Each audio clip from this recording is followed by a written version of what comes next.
성경 갈라디아서 6장 2절에서 5절입니다. 신약 성경 309페이지 갈라디아서 6장 2절 너희가 짐을 서로 지라 그리하여 그리스도의 법을 성취하라. 만일 누가 아무것도 되지 못하고 된 줄로 생각하면 스스로 속임이라. 각각 자기의 일을 살피라. 그리하면 자랑할 것이 자기에게는 있어도 남에게는 있지 아니하리니 각각 자기의 짐을 질 것이라. 아멘.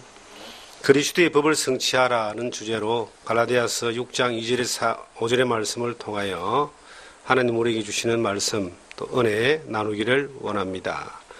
일하기 좋아하는 사람 별로 많지 않습니다. 또 일 중독됐다는 사람들 또 가끔 있습니다. 그런데 살아가면서 자기가 즐겁게 할 수 있는 일을 한다면 그나마 다행이지만 정말 죽지 못해서 일한다, 살기 위해서 일한다, 먹고 살기 위해서 어쩔 수 없이 일한다 이렇게 이야기하는 사람들이 또 주변에 의외로 많이 있습니다. 우리가 이 땅에 살아가면서 일하며 살 수밖에 없도록 하나님이 창조의 질서 가운데 만물의 질서 가운데 정해놓으셨습니다. 특별히 아담과 하와가 선악을 알지 않은 나무의 실과를 따먹고 난 이후에 에덴 동산에서 쫓겨나게 되고 이마에 땀을 흘려야지만이 살아갈 수 있는 그러한 환경이 되었습니다. 그렇게 일을 하면서 살면서 누구나 고민하고 또 깊이 생각하는 것은 얼마나 편안하게 의미 있게 가치 있게 인생을 살면서 또 한 세상을 마감하는가 하는 것에 대하여 누구나 참 많이 고민을 합니다. 성경은 우리에게 이렇게 말합니다. 그리스도의 법을 성취하라. 이 세상 사람들이 그렇게 살아가지만 그리스도인들, 하나님의 자녀된 사람들은 먹고 살기 위해서 또 죽지 못해서 어쩔 수 없이 할 수밖에 없으니까 일을 하는 것이 아니라 그리스도의 법을 성취하기 위해서 살아라 라고 하는 우리가 살면서 움직이고 행하고 노력하고 일하는 것에 대한 목표점을 분명하게 성경은 제시하고 있습니다. 그리스도의 법을 성취하라. 좀 익숙하게 많이 들어본 이야기 아닙니까? 그리스도의 법이 뭘까요? 예수 그리스도가 이 땅에 제자들에게 또 교회에게 주신 그 계명이 새 계명이라고 이야기하는데 요한복음 13장 34절에 새 계명을 너희에게 주노니 너희가 서로 사랑하라. 너희가 서로 사랑하면 이로써 모든 사람이 너희가 내 제자인 줄 알리라.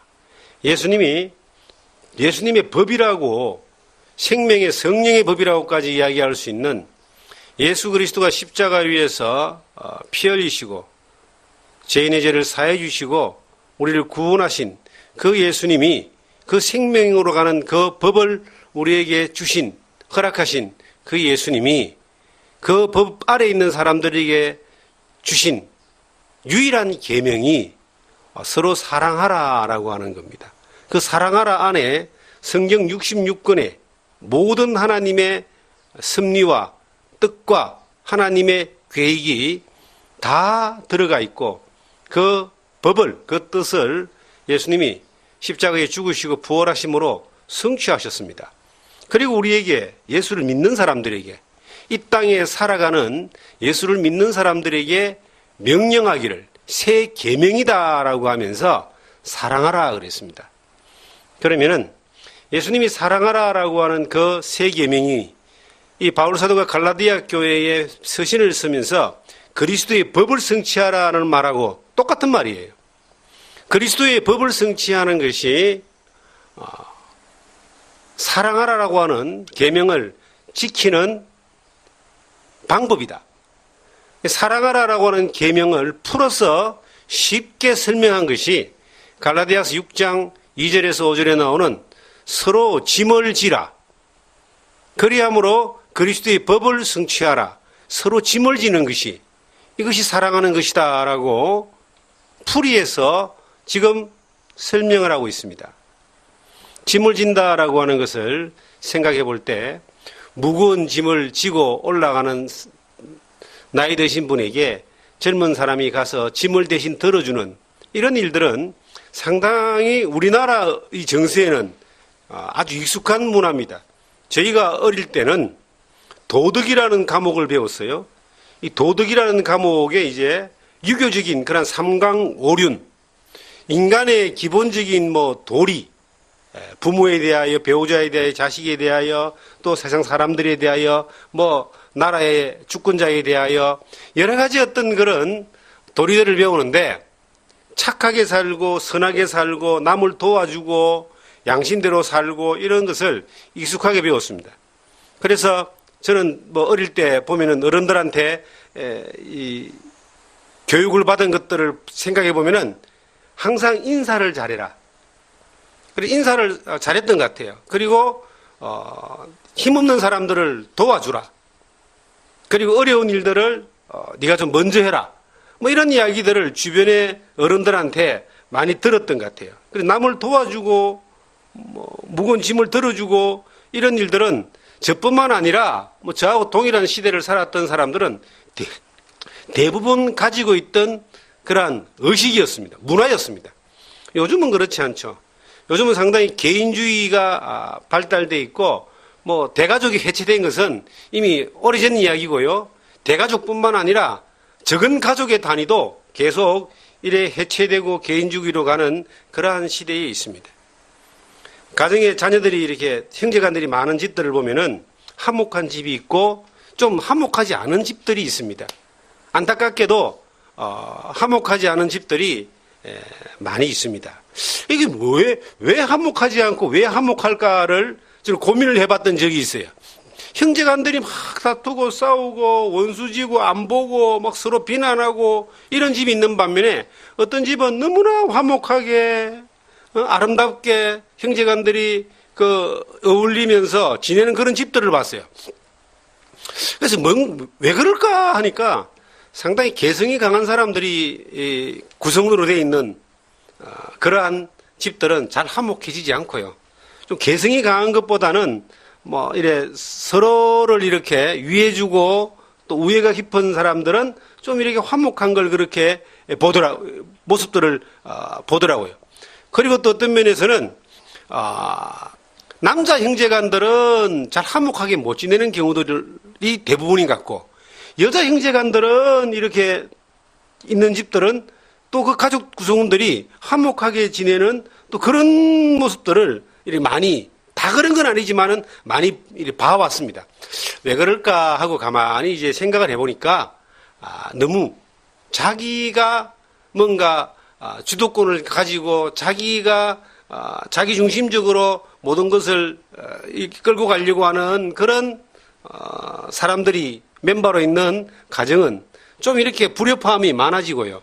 특히 고집이 세거나 주장이 강한 사람들. 그렇지 않고 이제 서로 이렇게 잘 어울리는 것을 바라면서 가족의 구성원들 가운데 서로 예의를 지키고 또 질서를 지키고 이렇게 살아가는 사람들은 비교적 그렇게 잘 이렇게 지내더라고요. 그런데 이제 그 가족 구성원들 가운데서 이런 경우들이 있습니다. 남한테 막 짐만 되는 사람이 있고요. 두 번째는 또 다른 구성원들을 막 도와주는 것을 힘들지만 즐겨하는 사람들이 있습니다. 세 번째는 남한테 남이 아니죠. 형제간들을 도와주지도 않지만 또 도움도 받지 않는 자기 일 자기가 잘하는 그런 이제 부류가 있습니다. 이 세 부류가 잘 이래 섞이기가 좀 힘들어요. 그 중에 이제 그렇게 분란도 없고 또 그렇게 우애도 없지만 평탄하게 잘 살아가는 부류가 내가 잘 사는 것이 내 형제간들을 도와주는 것이다. 또 네가 네 스스로 잘 사는 것이 나를 도와주는 것이다. 서로에게 짐이 되지 않고 서로가 자기 자리에 염려를 끼치지 않고 또 물론 큰 도움 주지 않지만은 자기 인생 잘 살아주는 사람들이 그나마 어떤 면에서는 그런 사고를 가진 사람들이 어떤 면에서는 큰 무리가 없이 가는 것 같아요. 그런데 문제가 생기는 것을 가만히 보면은 왜 내가 어려울 때 당신이 안 도와주느냐? 내가 옛날에 당신을 이렇게 도왔는데 왜 나를 이렇게 안 도와주고 어렵게 만드느냐? 이런 것들이 혹은 또 뭔가 이렇게 뭐 재산이나 유산이 뭐 좀 많으면은 더 가지려고 서로 더 주려고 하는 것이 아니라 더 가지려고 막 서로 치고받고 싸우다가 이게 어려운 상황 가운데 오는 경우가 있더라는 거예요. 그런 감정의 골이 깊이 쌓여 있다 보면은 큰 문제가 아닌데도 작은 문제 가운데 서로 부딪힘이 생기고 막 적대시하게 되고 서로 안 보게 되는 그런 경우들을 주변에서 이렇게 많이 보는 거예요. 우리가 어릴 때 도덕책에서 배운 게 있어요. 우애가 좋은 형제. 형제 둘이가 한 동네에 살았는데 이제 형은 장가를 가서 이제 가정을 이루고 있고 동생은 결혼도 하지 않고 혼자 이제 살고 있는데 추수를 했는데 두 집 다 추수를 내가 같이 이제 농사를 이제 추수를 해서 형집 내 거, 아우집 내 거 이렇게 딱 분류를 해가지고 나락을 이렇게 쌓았는데 자고 올라니까 동생 네 집에 나락이 더 많이 있고 또 자고 올라니까 형네 집에 나락이 더 많이 있다는 거예요. 그게 무지된 일인가 보니까 형이 동생을 생각해서 쟤는 장가도 가야 되니까 좀 재산이 더 필요하다 그래서 그 추수한 나락을 더 많이 갖다 주고 나니까 그 다음 날 돼서 동생이 보니까 아니 왜 이게 내 나락이 이렇게 많이 와 있느냐 이런 거예요. 형은 장가도 가서 자식도 있는데 돈이 더 필요한데 더 갖다 줬다는 거예요. 그래서 이게 그 유명한 우리가 초등학교 다닐 때 배웠던 그 위에 있는 형제들에 대한 일화입니다. 세상에 이렇게만 살면은 싸울 일이 뭐가 있겠습니까? 서로 짐을 지고 도와주려고 하는 사람들이 이렇게 살면은 얼마나 더 행복하고 아름다울까요? 그런데 우리가 사는 세상은 그렇지 않죠. 자, 지금 오늘 우리가 본문에 본 이 내용은 교회에 대한 내용입니다. 교회도 저는 보니까 별반 다르지 않는 세 종류의 그리스도인들이 공존하고 있습니다. 세 종류의 그리스도인들 가운데서 한 종류는 항상 누군가에게 도움을 받아야 되고 도움을 받기를 원하고 누가 도와주지 않으면 살지 못하는 사람입니다. 그게 물질적이든 영적이든 그것이 늘 남에게 다른 사람에게 교회나 목회자나 성도나 누구에게 의존해서만이 살 수밖에 없는 그러한 영적으로 어린 아이, 갓난아이와 같은 그러한 형태의 그리스도인이 있습니다. 의외로 그런 사람들이 많이 있습니다. 두 번째는 스스로 자기를 이제 지키는 사람이죠. 이 그리스도인들은 특별히 봉사를 하거나 누구를 도와주거나 하지 않습니다. 자기 영적인 이 모습을 지켜나가면서 성경 보고 묵상하고 그리고 그리스도인으로 기본적인 부분들을 교회 생활하면서 자기중심적인 자기를 챙기며 사는 사람입니다. 이런 분들도 의외로 많습니다. 요즘은 세상이 개별주의가 되다 보니까 신앙도 개별주의로 그렇게 훈련되어 있는 사람들이 제법 있습니다.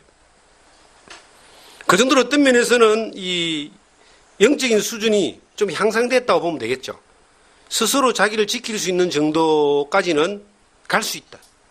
특별히 뭐 제자 훈련, 성경 공부, 큐티 이런 것을 훈련받으면서 이 자기 스스로를 지킬 수 있는 정도까지 가는 그런 이제 교회 우리 한국 교회 수준이 되어진 것 같아요. 근데 거기만 머물러 있으면요, 자기는 지키지만은 자기를 그 사람을 통해서 하나님이 맡겨주신 사명이라고 하는 혹은 이제 그 은사라고 하는 그 역할들을 못하는 거예요. 자기만 겨우 지키니까. 세 번째 부류가 이제 자기도 지키지만 좀 더 깊이 들어가고 성숙해서 다른 사람을 돕는 사람입니다. 안타까운 것은 목회자만이 성도를 돕고 다른 연약한 그리스도인들을 돕는 사람이라고 생각하는 것이 안타까운 겁니다. 목회자가 그 역할을 해야 되는 건 당연하지만 모든 교회가 성숙한 그리스도인들이 이제 성장되어지고 성숙되어져서 다른 사람을 돕는, 그러니까 자기의 짐을 지는 것뿐만 아니라 영적으로 다른 사람의 짐도 지어서 도와주는 역할들을 하는 사람들이 많이 나와야 된다는 거예요. 근데 그런 사람들이 자꾸 적어지는 거예요. 우리가 외형적으로 교회에 일꾼을 세우고 직분을 세우고 하는 것이 정말 신앙의 깊이와 연륜과 그 가르침을 따라서 성숙되어진 사람, 하나님의 말씀을 경험하고 비밀을 깨닫고 믿음 안에 성장하고 성숙되어지고 훈련되어진 사람이 세워져서 그 사람들로 하여금 또 다른 사람을 가르치고 돌보고 세워주는, 짐을 서로 지어주는 그러한 역할을 하는 사람들로 나오게 하는 것이 교회가 존재하는 계속 이것은 선순환이 일어나야 되는 일인데, 요즘은 사람들이 다 바쁘다 보니까 그러한 일들이 되어지는 일들을 너무 가볍게 생각하고 간과해버리는 그런 일들이 우리 주변에 많이 일어나고 있습니다. 교회를 보면은, 이 성숙한 교회들을 보면요, 봉사하는 사람들이 많고 짐을 서로 지기 위하여 준비된 사람들이, 훈련된 사람들이 많이 있는 교회들은 굉장히 성숙한 교회입니다. 뭐 그런 교회는 하나님이 일을 많이 맡겨주시겠죠. 주님의 일을. 그런데 교회가 외형적으로는 좀 비대하고 커 보여도 실질적으로 짐을 서로 질 수 있는 사람들이 없는 거예요. 그 교회가 하나의 어떤 살아있는 생명체로서 성령이 역사하고 그리스도의 사랑이 역사하고 거기에 감동되고 감격하고 변화되는 일들이 일어나는 것보다 외형적인 것들로 종교적인 모습들로만 갖추어지는 그러한 안타까운 모습들로 흘러가는 경우들도 우리가 주변에 가끔 보게 됩니다. 이유가 뭘까요? 이 그리스도의 법을 성취한다라고 하는 이것이 주님의 계명을 성취하는 거예요. 그럼 주님의 계명을 성취하기 위해서 우리가 주님의 계명을 따라서 살아가는 삶의 훈련이 필요합니다. 며칠 전에 어떤 한 그리스도인이 방문을 했습니다. 원주에 왔는데 이제 통화를 거의 한 7, 8년 만에 통화를 했습니다. 한번 오고 싶다 그래서 와서 대화를 나눴습니다. 자기를 지키는 데에 별로 부족함이 없는 그리스도인입니다. 그가 영적으로 타락을 하거나 세상에 휩쓸려 살거나 죄를 짓고 살거나 그러지 않습니다. 믿음 안에 진리 안에서 살려고 무던히 애를 쓰고 있습니다. 그리고 이제 대화를 나눠보면 이 성경 안에서의 어떤 진리 안에서의 그 지식은 굉장히 높습니다. 그리고 어떤 일에 대하여 판단하고 분별하고 논평하는 일들에 대해서는 수준이 상당히 높습니다. 그런데 문제가 뭔 줄 아세요? 그는 교회 생활을 하지 않습니다. 예배 생활을 하지 않습니다. 그와 더불어서 이제 마음에 맞는 사람 몇 사람씩 이래 가끔 만나서 식사를 하면서 대화 나누고 가끔 이렇게 수련회 같은 거 이렇게 몇 팀 만나서 하고 하는 정도의 신앙생활을 하는 겁니다. 본인은 굉장히 자유롭다고 이야기합니다. 편안하다고 이야기합니다. 세상에 헤매는 그리스도인들, 죄짓고 사는 사람들, 세상으로 가서 하나님 이름을 욕되게 하는 사람들에 비해서는 엄청나게 훌륭한 그리스도인이지만 그가 그의 삶 가운데 그리스도의 법을 실천하는 것에 대하여, 그리스도의 법을 성취하는 것에 대해서, 새 계명을 따라 사랑하라는 그 말씀에 대해서 그는 경험하지 못하고 또 실천하지 아니하고 자기와 관계없는 것처럼 사는 거예요. 성경적인 지식과 성경을 읽은 거, 알고 있는 거, 외우는 거, 또 원리와 진리에 대하여 대화하는 것, 그 수준이 아무리 높다고 할지라도 그의 삶을 통해서 그리스도의 법이 실천되어지고 성취되어지는 일들이 일어나지 않고 있다면 그는 성숙한 사람은 아닙니다. 그가 많은 것을 아는 사람이고 높은 수준에 있는 사람이라 할지라도 그런 성숙한 사람이 아닙니다. 마태복음 25장에 보시면 양과 염소가 나옵니다. 이제 염소는 주여, 주의 이름으로 우리가 많은 일을 하지 않았습니까? 라고 이야기하는 거예요. 주의 이름으로 많은 일을 하지 않았습니까? 헐벗은 자도 뭐 어떻게 하고 예수님이 말씀하시기를 내가 너희를 알지 못한다 그랬습니다. 나를 떠나가라 그러는 거예요. 그가 주의 이름으로 많은 일을 했다고 했지만 주님하고는 별로 관계가 없는 거예요. 주의 이름으로 많은 것을 알고 경험하고 기억하고 훈련하고 준비하고 공부하고 많은 걸 천사와 같은 말을 쏟아낸다 할지라도 그가 주님이 볼 때는 아무것도 하지 않은 사람이에요. 왜? 그리스도의 법을 실천한 적이 없으니까. 그리스도의 법을 연구하고 알고 준비하고 많은 것들에 대하여 가르치다 할지라도 실천한 적이 없으니까. 그런데 이제 오른편에 있는 양에게 그는 아무것도 한 것이 없다 그래요. 그런데 주님이 말씀하시기를 야 너는 내가 헐벗을 때 나를 입혔고 배고플 때 나를 먹였고 나를 돌봤다 이거예요. 그는 별로 많은 것들을 한 것이 없는데 자기 기억 속에 아니면 자기 어떤 이 지식 속에 별로 한 것이 없는데 아무것도 없는데 그분은 칭찬하는 거예요. 그리고 그 그리스도 안에서의 보장된 복을 누리는 겁니다. 뭘 했기 때문에 그 양과 염소의 차이는 실천입니다. 실천.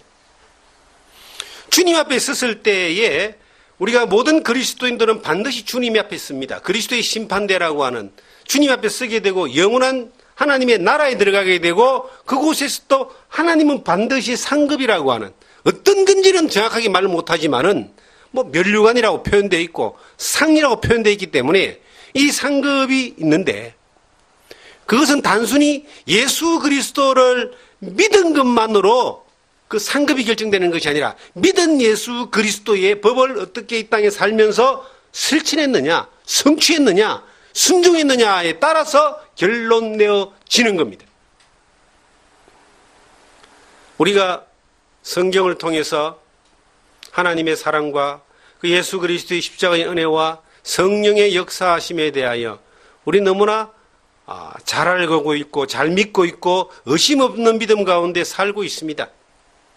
그런데 우리가 살아가면서 그리스도의 법을 실천하고 있느냐? 이것은 단순하게 막연하게 서로 사랑하라고 했는데 이 사랑하는 것이 도대체 어떤 것인가 너무 방대하고 너무 크고 또 손에 잡히지 않기 때문에 어떤 것인가라고 우리가 좀 고민할 수 있습니다. 그리고 너무 크니까 이게 실천하기가 힘든 거예요. 어떻게 사랑하라는 거야? 성경은 이 갈라디아서 6장을 통해서 구체적으로 이것을 우리에게 풀어서 이야기를 하고 있는 겁니다.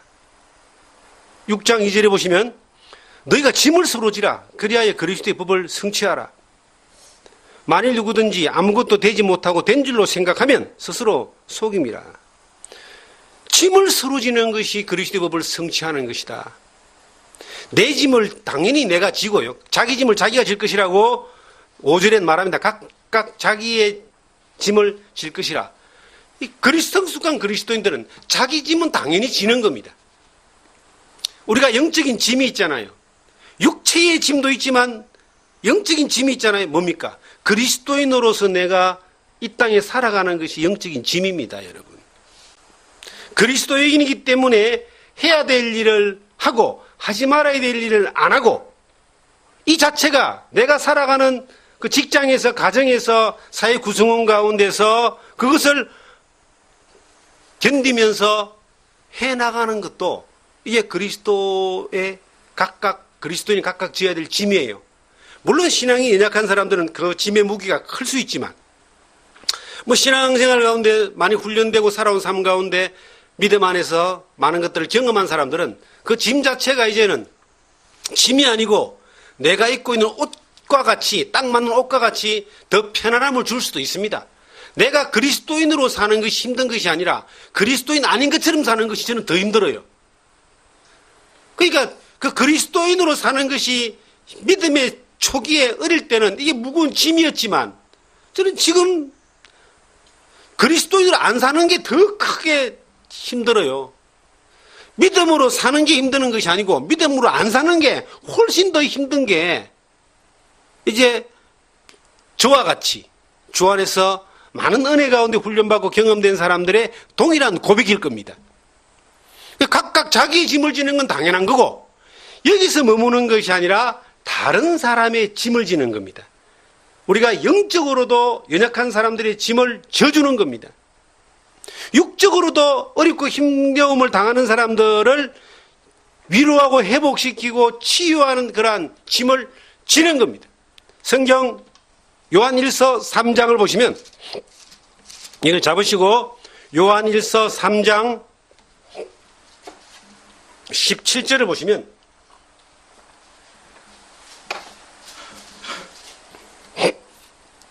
누가 이 세상의 재물을 가지고 형제의 궁핍함을 보고도 도와줄 마음을 닫으면 하나님의 사랑이 어찌 그 속에 거하겠느냐. 자녀들아, 말과 혀로만 사랑하지 말고 행함과 진실함으로 하자. 이로써 우리가 진리에 속한 줄 알고 또 우리 마음을 주 앞에서 굳세게 하리니. 여기 보니까요, 말과 혀로만 사랑하지 말고 행함과 진실함을 하는데, 우리가 재물을 가지고 형제의 궁핍함을 보고 도와줄 마음을 닫으면 어찌 하나님의 사랑이 그 속에 거하겠느냐. 물론 비단 이거는 재물만 이야기하는 것은 아닙니다. 우리가 영적으로 가진 자들인데, 영적으로 각 가진 자들로서 궁핍하고 어려운 가운데 있는 사람들의 어려움을 향하여 마음을 닫아버리면, 외면해버리면 그 그리스도의 사랑이, 하나님의 사랑이 어찌 있다고 말할 수 있겠느냐. 어지간하면 저는 제 어느 누군가에게도 그러니까 궁핍에서 뭔가를 부탁하는 일을 잘 하지 않습니다. 거의 안 해본 것 같아요. 왜냐하면 하나님이 책임지고 필요한 것마다 주신다는 믿음도 있지만, 그 믿음 안에 살면서도 궁핍할 때가 있고 어려울 때가 없는 건 아니었고, 또 그런 상황이 올 수가 있습니다. 내가 앞으로 닥칠 위험까지도 하나님이 막아주신다, 미리 예비해 막아주신다는 믿음을 저는 가지고 있어요. 여호와가 나의 목자니까, 내가 주님이 이끌고 가는 것이 아니고 주님이 나를 이끌어 가시니까 앞으로 갈 것까지도 주님이 알아서 막아주신다 하는 믿음을 가지고 있지만, 살다 보면은 내가 해결해야 될 어떤 문제가 부딪힐 때가 있어요. 그럴 때에도 어떤 사람에게, 누군가에게 궁핍함으로, 어려움으로 부탁을 잘 하지 않습니다. 왜냐하면 그렇게 해서 관계가 틀어질 수 있다고 생각하니까요. 그것도 형제간이라 할지라도. 그리고 또 하나는 어떤 믿음 안에 있는 하나의 어떤 자존심일 수도 있습니다. 하나님을 믿는 믿음 안에서 하나님이 나의 모든 것 되시고 힘 되신다고 늘 고백하고 살면서, 그러한 믿음을 가지고 살면서, 그런 믿음을 선포하고 살면서 궁핍함으로 다른 사람 누군가에게 그것을 요구한다면은, 내가 믿는 믿음에 대하여 이게 뭔가 좀 하나님 앞에 죄송한 것 같기도 하고, 그 사람 상대편에게 대놓고 비난하지는 않겠지만은 업신여김과 비난을 받을 수 있다고 생각하기 때문에 더더욱이나 그렇게 하지 않고, 그런 경험이 거의 없이 지금까지 왔습니다. 그런데 우리가 교회 안에서 신앙생활을 하면서 제가 주님 안에서 개인적으로 배운 것은, 신앙의 초기에 사도행전 20장에 주는 자가 받는 자보다 복이 있다함을 이루려 합니다. 그리고 짐을 서로 지고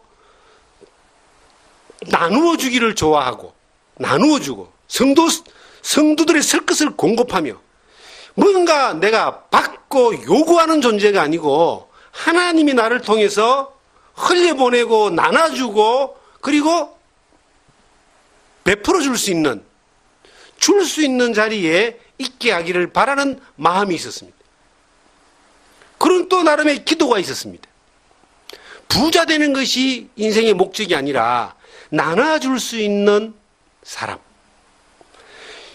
교회를 통해서 우리가 섬기는 교회를 통해서도 이 교회가 그리스도의 법을 성취하는 교회. 개인적으로 개인의 저의 삶이 그리스도의 법을 성취하는 삶. 내 짐은 당연히 지지만 다른 사람의 짐을 질 수 있는 삶. 교회도 끊임없이 이 교회를 통해서 물질이든 영적인 것이든 하나님 능력이든 흘려보낼 수 있고 짐을 진 사람들을 도울 수 있는 교회. 상처받고 힘들고 어렵고 이 병들고 영적으로 육적으로 곤란한 가운데 있는 사람들에게 그리스도의 법을 통과시켜서 그리스도의 법을 성취하고 그리스도의 사랑을 회복하고 하나님의 능력으로 복음이면 복음으로 그를 살리고 치유면 치유로 그를 살리고 능력이면 능력으로 그들을 회복해 하고 어려운 부분들마저도 도와줄 수 있고 그렇게 공급할 수 있는 짐을 지어서 살려낼 수 있는 그러한 교회와 그러한 개인의 삶에 우리들의 삶이 되어졌으면 하는 소망이 있습니다.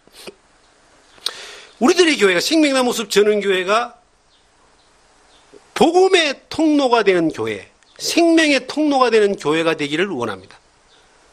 능력은 하나님이시고 능력은 주님이고 능력은 성령님이시만 그 능력이 통과되어져서 사람을 살리고 주변을 살리고 그리고 환경들을 회복시켜가는 사람들의 환경들을 회복시켜 나가는 살려나가는 그러한 교회로 우리가 쓰임받기를 간절히 바라고 또 이를 위하여 기도하며 준비하고 있습니다. 우리가 기본적으로 베풀어 줄 수 있는 교회. 저희들의 교회가 넉넉하지 않겠죠. 저의 삶도 마찬가지로 넉넉하지 않는 삶을 살았지만 부족함이 없는 삶을 살았습니다. 감사하기에 충분한 삶을 살았고 하나님이 너무 잘해 주셔서 너무 감사하는 삶을 계속 누리고 이렇게 살아가는데 우리에게 그렇게 부어주시는 하나님의 은혜가 무엇 때문에 그렇게 부어주시겠냐는 겁니다. 그것은 다른 사람을 살리는 통로로 사용하기 위해서 그렇게 부어주신다. 그리스도의 법을 성취할 수 있는 교회로 또 우리 개인으로 하나님이 우리를 부르신 겁니다. 우리가 짐을 서로 진다라고 하는 것은 여러 가지 어떤 모습들로 적용할 수 있습니다. 요즘 우리나라뿐만 아니라 우리나라가 이제는 원조 받는 나라가 아니고 원조를 하는 나라가 되고 그리고 비영리 선교단체, NGO 단체가 우리나라에 굉장히 많습니다. 우리나라에서 시작한 것도 여러 군데 됩니다. 근데 이런 단체들이 아프리카나 동남아시아나 어려운 나라에 있는 아이들을 위하여 헌금하고 후원하고 그리스도인들이 대부분 참 많이 합니다. 많은 그리스도인들이 어릴 때부터 교회에서 주님의 사랑에 대하여 배웠기 때문에 성인이 되고 장성을 한 이후에 그렇게 구제하는 도우는 일들을 많이 하잖아요. 그것도 하나의 짐을 지는 것이 될 겁니다. 우리가 가정에서 그 엄마는 자녀들을 위하여, 가족들을 위하여 짐을 지잖아요. 밥하는 것도 짐이잖아요. 요즘 여름 때. 예? 밥하고 불 앞에서 이거 음식을 하고 하는 것도 어떤 면에 짐이 되지만 그게 사명이 되고 기쁨이 되니까 즐거운 마음으로 하는 거예요. 이 더운 날 바깥에서 막 일하고 땀 흘리고 이 남편분들의 짐입니다, 이게.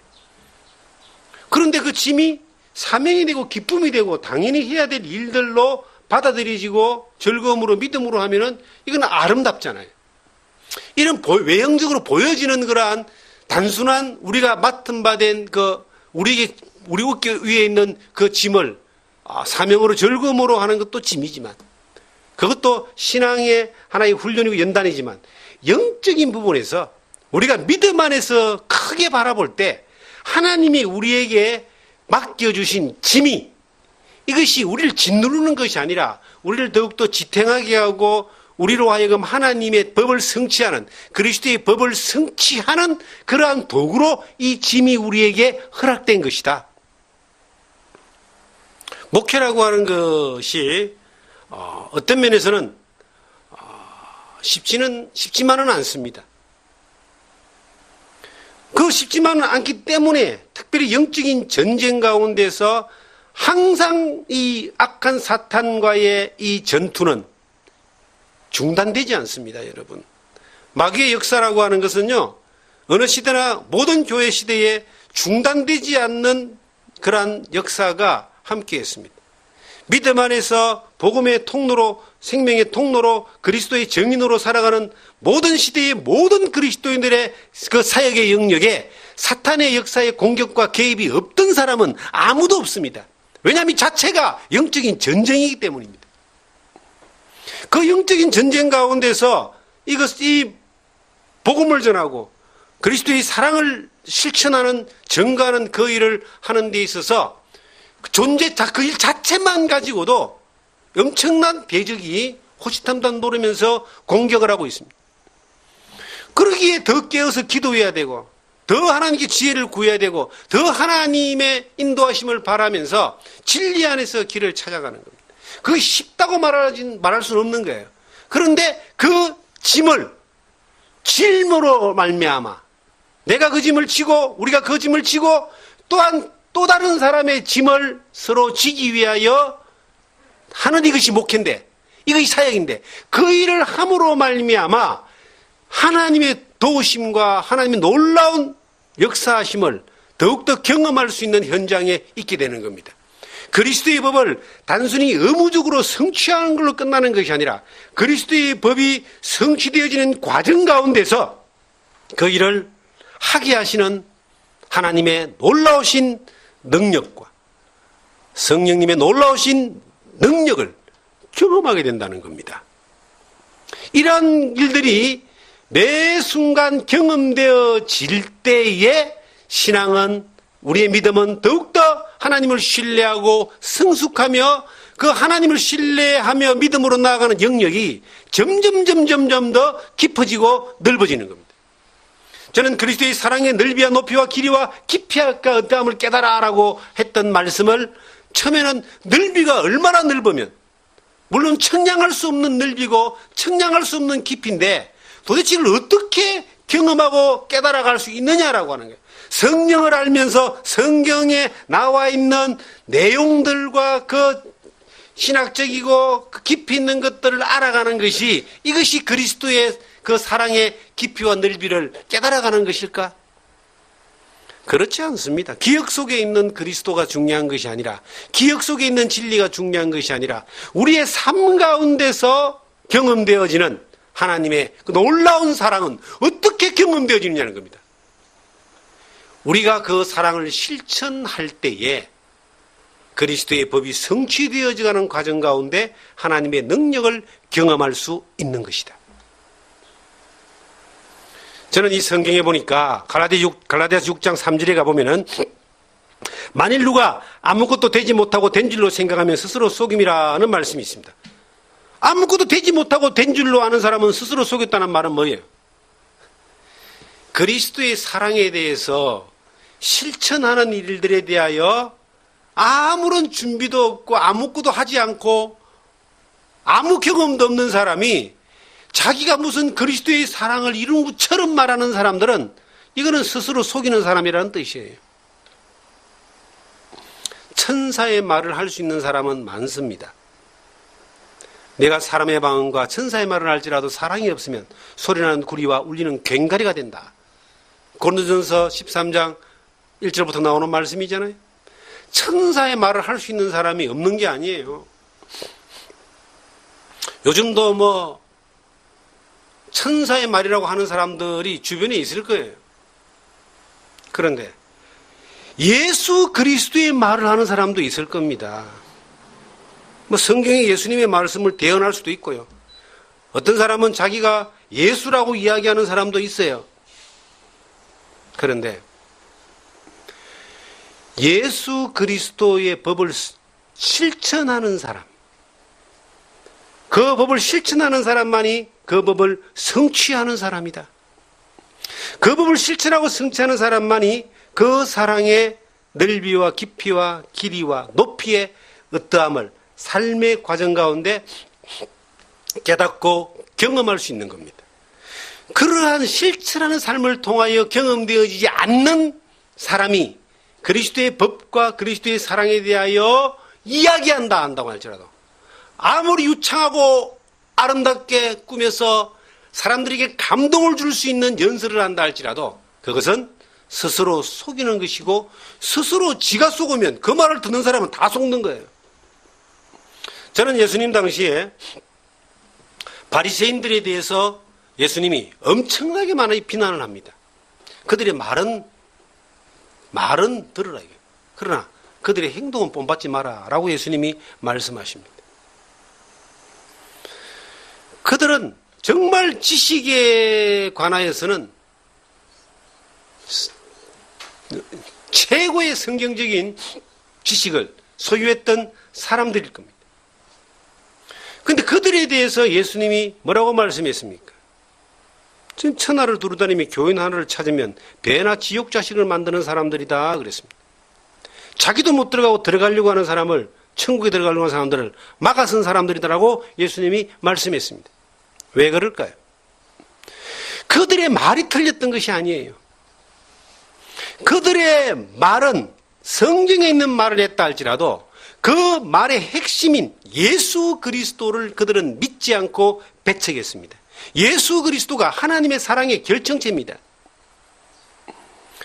우리가 지금 이 시대에도 얼마나 많은 바리새인들이 존재하고 있는가를 생각해 봅니다. 이렇게 살아야 된다, 저렇게 살아야 된다, 사랑은 이런 것이다, 사랑은 저런 것이다, 이게 하나님 뜻이다, 수없이 많은 이야기들이 우리 가운데 혹은 들을 수 있는 매체가 엄청나게 많이 있지만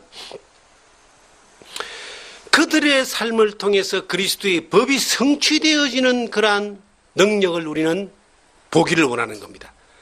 하나님도 그 능력을 보여주기를 원하는 겁니다. 우리 시대에 빛도 없이 이름도 없이 수없이 많은 사람들이 우리가 알 수 없는 곳에서 이 그리스도의 사랑을 실천하면서 그들이 믿는 바 된 예수 그리스도의 사랑을 믿어진 바 되는 것을 실천하면서 그들의 믿음과 삶의 실천을 통하여 그리스도의 법이 성취되어지는, 그리스도가 온전히 증거되어지고 하나님께 영광되어지는 그러한 일들이 수없이 많이 지금도 일어나고 있을 겁니다. 우리 또한 우리가 이곳에서 복음을 전하고 우리 생각에, 사람 생각에 별로 이렇게 효율적이지 않는 그러한 방법을 선택하여 교회를 건축하고 복음을 전하고 또한 주의 말씀을 전하는 이유가 뭡니까? 그리스도의 사랑을 실천하기 위해서입니다. 그리스도의 법을 성취하기 위해서입니다. 그리스도의 능력이 나타나기를 위해서입니다. 우리의 삶부터 우리가 그렇게 주님의 말씀에 순종하고 실천함으로 말미암아 우리의 삶부터 그리스도의 사랑의 능력을 경험하기를 원하는 겁니다. 수많은 사람과 수많은 군중 앞에 사람들 앞에서 나타남으로 말미암아 스스로 위로받고 성취감을 가지는 그러한 세상적인 방법이 아니라 아무도 몰라준다 할지라도 그리스도의 사랑이 증거되어지고 그리스도의 법이 성취되어지고 하나님의 능력과 영광이 나타나는 그러한 교회, 그러한 우리의 신앙의 모습들로 우리에게 맡겨진 한순간 한순간 순종하고 또한 실천해 나갈 때에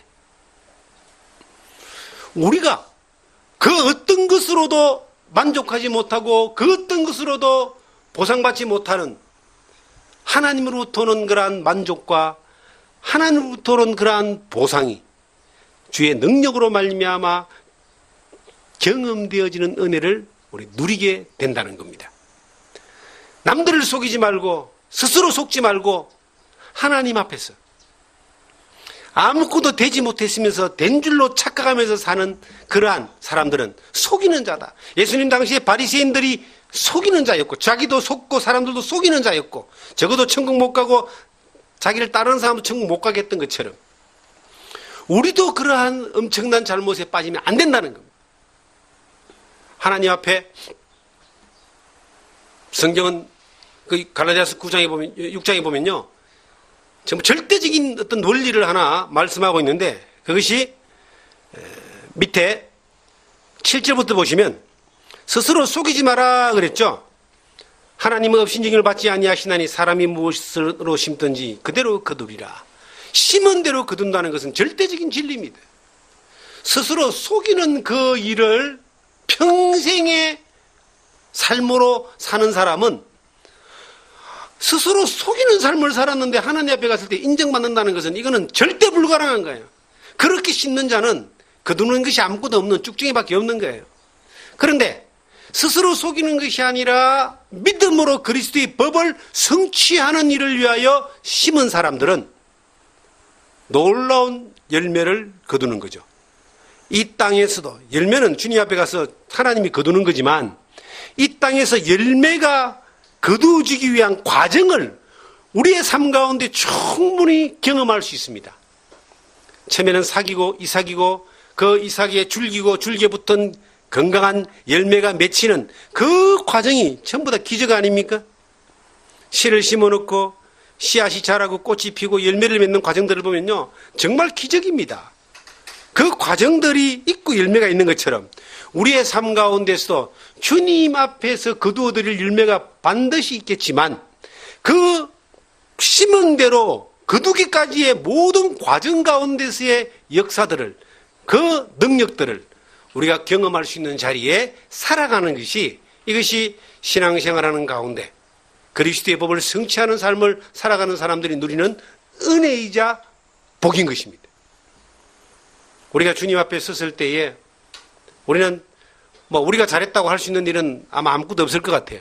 다 하나님 덕에 주님 덕에 살았습니다 라고 고백하게 될 텐데 주님 덕에 살았다라고 하는 것이 주님의 법을 성취하는 삶을 살았던 그 삶 가운데서 나타나는 놀라운 능력들을 경험하고 산다면 우리가 살아가는 삶 가운데서 더 확신차고 담대한 걸음들을 걸어갈 수 있다라고 하는 거예요.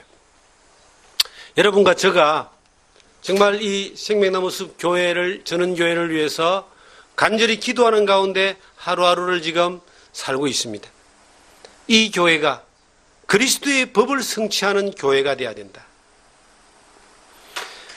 이름 없이 빛도 없이 아주 적은 역할을 우리가 적은 표시도 하지 않는 그러한 역할을 하는 존재라 할지라도 그리스도의 법을 성취하는 교회, 우리가 그리스도의 법을 성취하는 그 신앙생활, 이를 위하여 우리가 짐을 서로 지는 것에 대하여 그 짐이 당연히 우리에게 복이고 은혜라고 하는 것들로 받아들이면서 하나님의 능력을 보는 그 귀한 과정이 우리에게 허락된 모든 거룩한 짐이라고 하는 것을 늘 고백하면서 경험하면서 감사하면서 짐덩어리 오면 피해가는 것이 아니라 그 짐덩어리가 왔을 때에 당연히 그것을 그리스도의 법을 성취하는 능력으로 받아들이면서 하나님의 일하심을 기대하면서 하루하루 날마다 정말 하나님의 영광을 위하여